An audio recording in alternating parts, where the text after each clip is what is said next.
오늘 본문 말씀은 예수님께서 잡히시고 신문을 받으시는 내용입니다.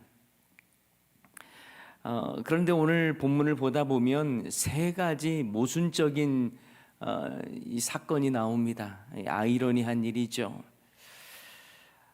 대제사장 가야바에게서 이제 로마 총독 빌라도의 관정으로 끌려가 신문을 받는 예수님의 모습을 보게 되죠. 안나스에게 가장 먼저 끌려가셨고, 그리고 가야바, 그리고 나서 빌라도에게 끌려가시는 모습을 볼 수가 있습니다. 그런데 여러분, 오늘 본문 말씀을 보면 이 자체가 먼저 아이러니한 일이다라고 볼 수가 있어요. 만왕의 왕이신 예수님께서 로마 총독 앞에 끌려 나와 신문을 받는다. 이것 자체가 모순이죠. 영원한 왕이신 예수님께서 세상의 왕에게 심판을 받고 신문 받는다는 그 자체가 아이러니한 일입니다. 사실 둘의 위치는 바뀌어져야 맞습니다. 만왕의 왕이신 예수님께서 불의한 빌라도를 심판하셔야 합니다. 그런데 하나님의 아들이시며 영원한 왕이신 예수님께서 오히려 신문을 받고 계신다라는 사실이죠. 그래서 이 자체가 모순된 일이고 아이러니하다라고 말할 수 있습니다. 여러분, 그런데 이 땅의 백성들도 보면요, 하나님을 정죄하고 하나님을 심판하려고 하는 인간들이 얼마나 많습니까? 하나님께 경배를 올려야 할 인생들이 내가 영광을 받기를 원하고 하나님께 순종해야 할 인생들이 마음껏 내 맘대로 하나님을 부려도 되는 것처럼 그렇게 불순종하고 오히려 하나님을 두려워하지 않는 인생들이 얼마나 많습니까? 주님께서 주인이셔야 하는데 내가 주인 노릇하려고 하는 인생도 얼마나 많습니까? 그러한 인생 자체가 아이러니하잖아요. 우리를 지으시고 우리를 참 구원해 주신 하나님의 은혜를 안다고 말하면서도 가끔씩 내가 주인된 삶을 또 살고 또 내 뜻과 내 소견에 옳은 대로 그렇게 살아가면서 내 발밑에 경배를 받으셔야 할 하나님을 놔두고 있는 그런 우리들의 모습들도 있다는 것이죠. 그래서 이 모습 자체가 사실 예수님께서 신문을 받으신다는 그 자체가 아이러니한 일인 것입니다. 빌라도는 끌려온 예수님을 신문하잖아요. 빌라도가 신문하는 내용을 보기 전에 먼저 우리는요, 빌라도 이전에 유대와 사마리아를 다스렸던 헤롯 아켈라오라고 하는 인물을 좀 여러분 살펴볼 필요가 있습니다. 헤롯 대왕이 죽으면서 자신의 세 아들에게 영토를 셋으로 나눕니다. 아켈라오에게는 유대와 사마리아를 다스리게 했죠. 물론 로마의 인준을 받았기에 가능한 것입니다만, 아켈라오는 유대 지역의 분봉왕으로 그렇게 군림하게 됩니다. 그런데 문제는 그가 아버지 헤롯 대왕처럼 향락을 일삼고 매우 잔혹했다라는 거예요. 평판이 좋질 않았습니다. 아켈라오라고 하는 헤롯 아켈라오가 이 사마리아와 유대 지역의 분봉왕으로 딱 즉위를 한 첫 해에 반란이 일어났는데요. 이 아켈라오는 정말 잔혹하게 진압을 합니다. 뿐만 아니라 자기 마음대로 대제사장을 파면하기도 하고 갈아치우자 민심이 흔들리기 시작합니다. 결국 유대인들은요, 사마리아인들과 연합해서 로마 황제에게 호소를 합니다. 도저히 이 왕을 우리가 분봉왕으로 모실 수가 없다라고 호소를 하자 아킬라오는 추방을 당하게 되죠. 그리고 그때부터 이 로마에서는 총독을 대신 파견을 했습니다. 그가 바로 빌라도입니다. 그러니 빌라도의 관심과 이 정책 방향은요, 민심을 안정적으로 자신에게 돌리고 유대인들과 우호적인 관계를 갖는 것이 중요했던 거예요. 그러니 나중에 보시면 알겠지만 빌라도는 예수님이 죄가 없다는 것을 알았지만 유대인들이 또 밀란이 발생할까 봐 두려워서 예수님을 십자가에 내어놓지 않습니까? 이처럼 빌라도는요, 사람 눈치 보고 있어요. 자, 오늘 본문 요한복음에서는요, 예수님께서 빌라도에게 신문을 받으시는 장면이 나오는데, 자, 원래는 예수님께서 붙잡히신 후 가장 먼저 끌려간 사람이 안나스입니다. 안나스는 당시 대제사장인 가야바의 장인인데, 이 안나스라고 하는 사람이 그 해의 대제사장인 가야바보다도 훨씬 더 영향력이 컸어요. 그래서 예수님을 가장 먼저 안나스에게로 끌고 갑니다. 그리고 나서 이제 이 가야바에게 다시 인계를 하고요. 가야바는 또 예수님을 신문하죠. 그리고 나서 이제 빌라도에게 다시 끌고 갑니다. 그들이 내린 결론은 예수는 반드시 죽어야 한다라는 거였어요. 그래서 당시의 종교법을 가지고 이 죽음을 다룰 수는 없기 때문에 그래서 공회에서 판결을 내리지 않고 빌라도가 있는 관정으로 보내는 것입니다. 그것도 아주 이른 아침에 예수님을 끌고 빌라도 앞에 서게 합니다. 빌라도의 입장에서 한번 생각해 보세요.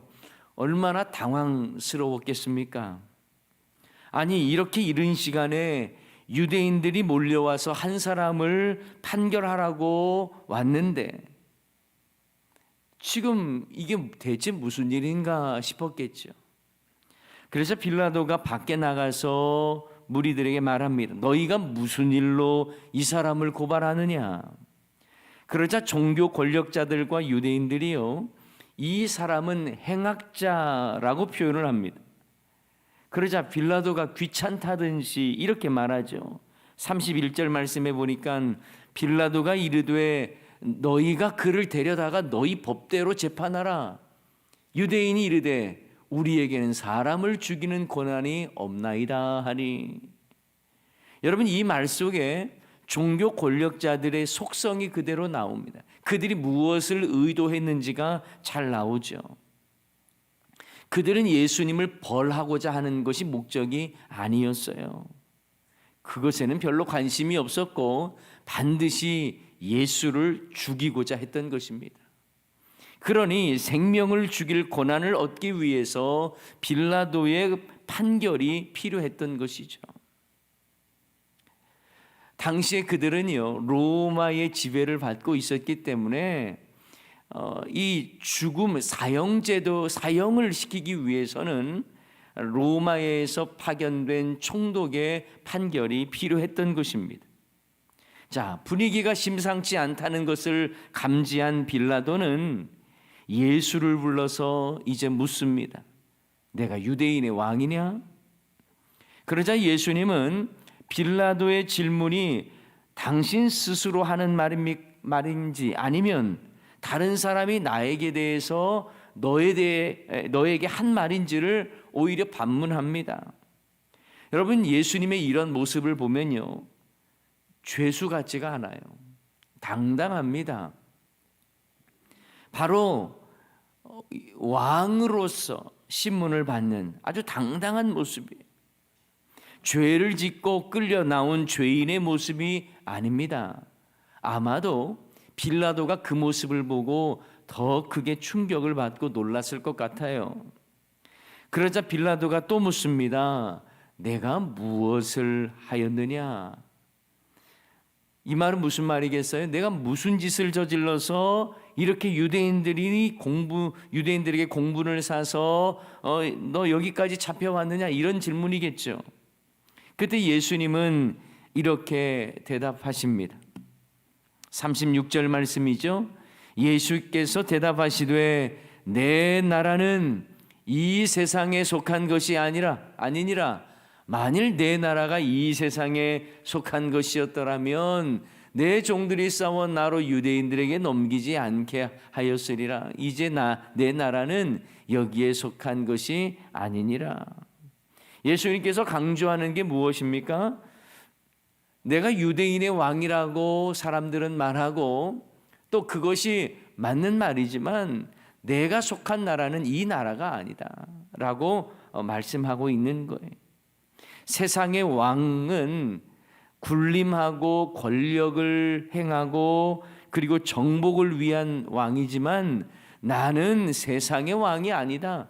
나는 세상에 속한 나라의 왕이 아니다. 이렇게 말씀하고 있는 것입니다. 그러자 빌라도는 그 의미를 제대로 깨닫지 못하고 이렇게 또 묻지요. 그러면 네가 왕 아니냐? 예수님은 다시 말씀합니다. 내가 왕이다. 그러나 이 세상을 통치하는 그런 식의 왕이 아니다라는 것을 말씀하죠. 그 내용이 37절에 이어서 나옵니다. 빌라도가 이르되 그러면 내가 왕이 아니냐? 예수께서 대답하시되 내 말과 같이 내가 왕이니라. 내가 이를 위하여 태어났으며 이를 위하여 세상에 왔나니 곧 진리에 대하여 증언하려 함이로다. 무릇 진리에 속한 자는 내 음성을 듣느니라 하신대. 아마도 빌라도는요 예수님의 이런 당당함에 놀랐고 이 사람은 이 땅의 관점을 가지고 이 땅에 속한 사람이 아니구나라는 것을 깨닫게 된 것 같습니다. 그러자 예수님이 전하고자 하는 진리에 대해서 궁금해합니다. 그래서 빌라도는 또 묻죠. 진리가 무엇이냐? 아마도 빌라도는요 예수님을 통해서 뭔가 진리를 듣고 싶었던 마음도 있었던 것 같습니다. 그런데 진리에 대해서 들었다라고 하는 내용은 없어요. 자, 이런 대화를 거친 후에 빌라도는요 다시 유대인에게 말합니다. 나는 그에게서 아무 죄도 찾지 못하였느라. 그러면 여러분 죄가 없으면 석방해야죠. 그러면서 빌라도는요 여기에 모순된 또 하나의 행동을 합니다. 두 번째 오늘 본문에서 볼 수 있는 이 아이러니하고 모순적인 일이에요. 빌라도는 마치 묘수를 생각해낸 것처럼 유월절 전례대로 한 사람을 놓아주는데 유대인의 왕을 너희에게 놓아주기를 원하느냐 이런 질문을 하는 거예요. 빌라도가 묘수라고 생각을 했을 그 제안에 대해서 유대인들은 빌라도가 그런 말을 할 것이라고 마치 예측이라도 한 것처럼 그들은요 바라바를 석방하라고 강도 바라바를 외칩니다. 여러분 이 빌라도의 이 판결과 이 말은 정말 모순돼요. 그에게 아무 죄도 찾지 못했다 그러면 무죄 선언을 하고 석방을 하면 되는 건데 갑자기 유월절 전례를 이야기하면서 유대인의 왕을 놓아주겠다고 그렇게 말을 하는 것은 앞뒤가 맞지 않습니다. 이렇게 모순된 말을 빌라도가 하는 이유는 그가 법을 법대로 처리한 것이 아니라 사람의 눈치를 봤기 때문에 그렇습니다. 자신도 자기의 전임자 아켈라오처럼 추방당하면 어떻게 하지? 이런 것에 전전긍긍하면서 법을 법대로 처리하지 않는 모습을 볼 수가 있습니다. 여러분, 성도는요 분명한 법정신을 가지고 살아야죠. 옳고 그른 것을 분별할 줄 아는 지혜가 필요하고요. 공의를 실천해 가야 하는 것입니다. 공의를 사랑하면서 불의에 타협하지 않는 자들이 되어야 한다는 거예요. 빌라도처럼 죄가 없는 예수님을 분명히 그가 알면서도 그러면서도 편법을 부리려고 하고 잔머리를 쓰려고 했던 그런 빌라도의 모습을 우리는 보지 않습니까? 여러분, 요즘 세상에 얼마나 법정신이 약해져 있습니까? 내로남불, 내가 하면 로맨스, 남이 하면 불륜, 이런 개념으로 잣대를 가지고 평가하는 거예요. 자신에게는 한없이 관대합니다. 남에게는 대단히 엄격합니다. 법의 정신이 어긋나 버렸어요. 그래서 정직과 정의의 기준 없이 불의한 일에 타협하기를 좋아하는 세상이 되어버렸습니다. 여러분, 오늘 본문에 나오는 빌라도가요, 공정한 법 집행을 해야 맞는 것 아닙니까? 자신의 이익을 생각하면서 사람 눈치를 보면서 잔머리를 굴리고 어긋난 법정신을 적용한다면 이게 문제죠. 여러분, 믿음의 사람은, 성도는요, 바른 법정신으로 살아야 합니다. 편법과 술수와 잔머리로 사는 자들이 되어서는 안 돼요. 오직 하나님의 말씀, 이 말씀이 삶의 기준 삼아서 예수님처럼 하나님의 뜻에 순종하는 그런 모습으로 살아야 하는 것입니다. 여러분, 가정에서도요, 내가 주인 노릇하면 안 돼요.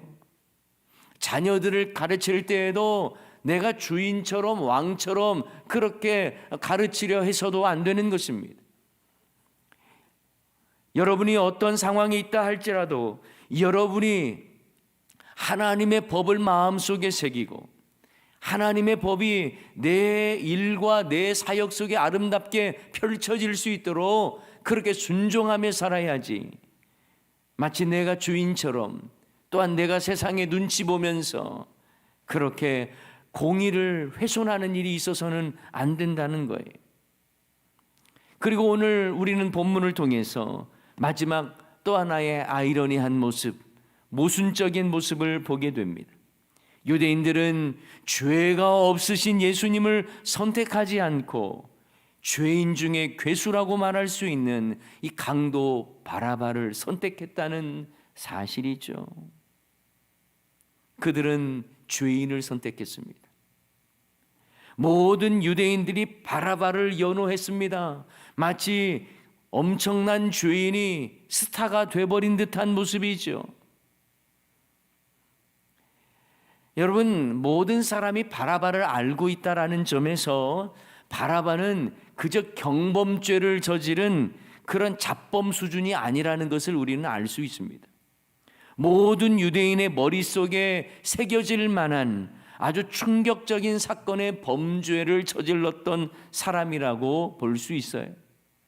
그런데 유대인은 의로운 예수님을 택한 것이 아니라 중범자인 바라바를 선택했다라는 것입니다. 이런 점에서 유대인들은요, 누가 죄인이고 누가 의인인가 여기에는 관심이 없어요. 그저 예수를 죽이고자 감정적으로 작당을 한 것입니다. 여러분, 이 시대에 살아가는 저와 여러분에게도요, 두 가지 선택지가 있습니다. 예수님을 선택할 것인가, 아니면 바라바를 선택할 것인가, 의인을 선택할 것인가, 의의 길을 선택할 것인가, 아니면 죄인의 길을 선택할 것인가. 당연히 우리는 영원하신 왕이시며 죄가 없으신 예수님을 선택해야죠. 그러나 세상은 점점 바라바 선택하기를 좋아합니다. 하나님의 말씀대로 살아가는 것이 어리석은 일이라고 생각하면서 악한 것을 더 좋아하고 악한 것을 더 선택하는 이 시대의 풍조 가운데에 저와 여러분이 살고 있습니다. 여러분, 세상의 길을 선택하시렵니까? 아니면 예수님의 길을 선택하시렵니까? 지난 주일 말씀처럼 여러분은 예수님을 따르는 자입니까? 예수님을 떠나는 자입니까? 성경에 보면요, 큰 계보가 두 개의 큰 계보의 물줄기가 있습니다. 뱀의 후손, 그리고 여자의 후손. 제국의 자식들, 하나님의 자녀들, 악인의 길, 의인의 길, 이 큰 계보가 있어요. 여러분, 이것은 바로 멸망과 구원의 흐름이기도 합니다. 이때 우리는 구원을 위해 오직 예수님을 선택해야 합니다. 다른 길이 없어요. 그 어떤 제3의 길도 없고, 또 우리는 오직 예수님을 통해서 구원하는 그 길 밖에는 없습니다. 오직 예수님께만 마음의 문을 열고 그 안에서 즐거워해야 합니다. 예수님을 영접하는 거예요. 예수님을 우리의 마음속에 모시는 거예요. 그래서 요한복음 1장 12절 말씀에 보면 영접하는 자, 곧 그 이름을 믿는 자들에게는 하나님의 자녀가 되는 권세를 주셨다고 말씀하지 않습니까? 예수님을 믿는 자, 예수님을 영접하는 자, 그런 자만이 영생을 얻는 것이며 하나님의 자녀가 되는 특권을 얻는 거예요. 여러분, 우리는 길이요 진리요 생명 되시는 예수님을 선택해야 할 줄을 믿습니다. 그러나 빌라도는 사람들의 분위기에 눌려서 예수님의 죄가 없음을 알고도 바라바를 석방합니다. 그리고 예수님을 십자가에 내어놓죠. 예수님을 향해 마음을 열지 않고 어쩔 수 없이라도 바라바를 선택합니다. 망하는 길을 선택한 것이죠. 어리석은 선택이었습니다. 고난주간을 보내면서 저는 여러분에게 이렇게 권면하고 싶습니다. 예수님은 영원한 왕이시니 저와 여러분 모두가 예수님을 택하시고 예수님을 따르시기를 바랍니다.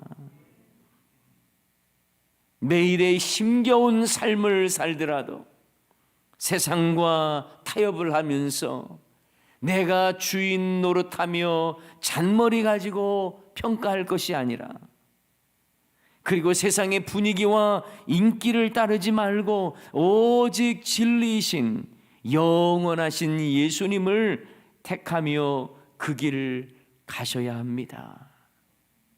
우리 모두가 오직 예수님만을 우리의 영원한 왕으로 모시겠다고 하는 결단이 우리의 신앙 고백이 되기를 소원합니다. 그리고 어떤 상황에서도 세상 눈치 보는 것이 아니라 주님께서 주신 말씀에 이 말씀을 지키는 법 정신으로 오직 주님 따르겠다라고 결단하는 저와 여러분 다 되시기를 주님의 이름으로 간절히 축원합니다. 우리 함께 찬양하십시다. 오직 예수뿐이네. 함께 찬양하십시다. 은혜 아니면 살아갈 수 없습니다. 오직 모든 것 주님께 맡기면서 오직 예수뿐입니다. 함께 고백하십시다. 은혜 아니면 살아갈 수가 없네. 호흡마저도 다 주의 것이니 세상 평안과 위로 내게 없어도 예수, 오직 예수뿐. 다시 한번 고백할까요? 은혜 아니면 살아갈 수 없네. 은혜 아니면 살아갈 수가 없네. 호흡마저도 다 주의 것이니 세상 평안과 위로 내게 없어도 예수, 오직 예수뿐이네. 크신 계획 다 볼 수 없고 크신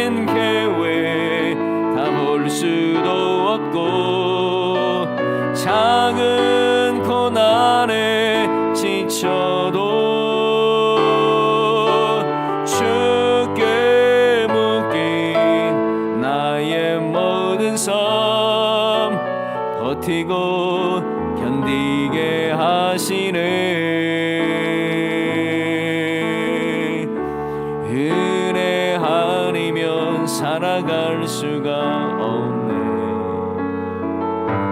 나의 모든 것 다 주께 맡기니 참된 평안과 위로 내게 주신 주 예수, 오직 예수뿐. 그 신계획 다 볼 수도 없고 그 신계획 다 볼 수도 없고 작은 고난에 지쳐도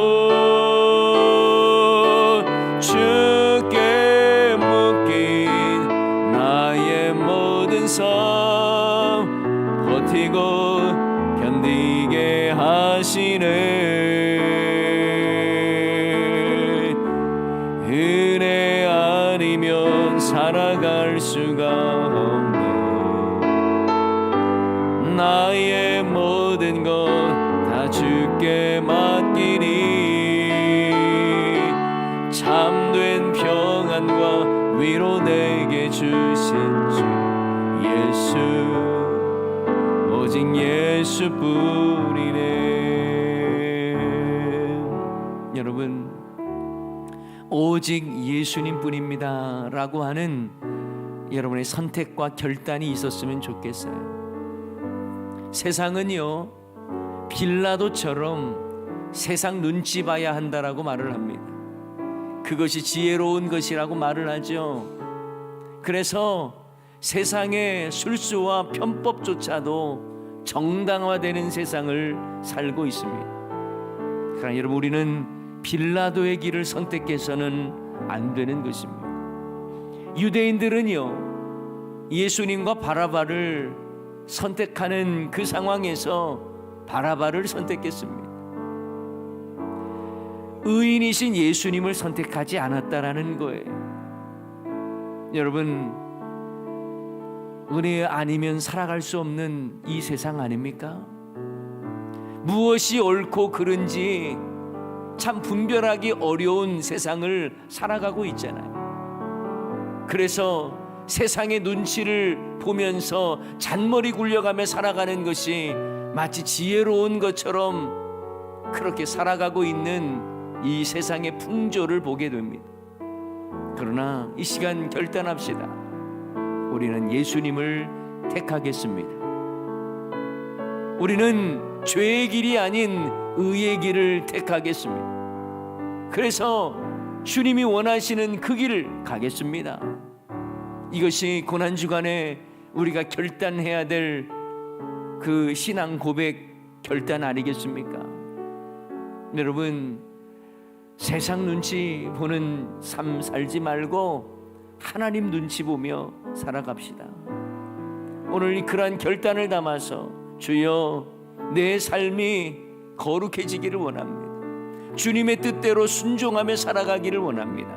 그래서 예수님을 택하고 예수님을 모시고 예수님 뜻대로 순종하며 살아가는 자 되게 해달라고 위에서 기도하시기 바랍니다. 특별히 여러분 자녀들과 손주들을 위해서 이 시간에는 한번 기도하십시다.